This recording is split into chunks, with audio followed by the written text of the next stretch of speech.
আসসালামু আলাইকুম। দৈনিক লোকবাণী এলটিভির সংবাদে দেশ ও প্রবাসে থাকা সকল দর্শক শ্রোতাকে জানাই স্বাগতম।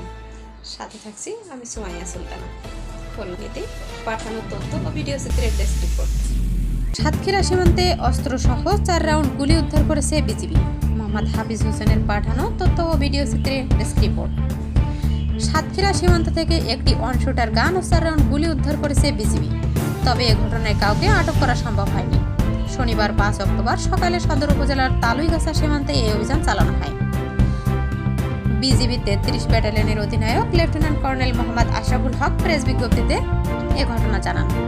শনিবার সকালে তালুইগাছা সীমান্তে অস্ত্র চোরাকারবারীরা অবস্থান করেছে এমন গোয়েন্দা তথ্যের ভিত্তিতে অভিযান চালানো হয়। এ সময় সীমানা পিলার 12/6 হতে 100 গজ বাংলাদেশের অভ্যন্তরে বিজিবি উপস্থিতি টের পেয়ে চোরাকারবারীরা অস্ত্র ফেলে পালিয়ে যায়। উদ্ধারকৃত ওয়ান শুটার গান ও 4 রাউন্ড গুলি সদর থানায় জমা দেওয়া হয়েছে। এর আনুমানিক মূল্য 10,800 টাকা বলেও জানান তিনি।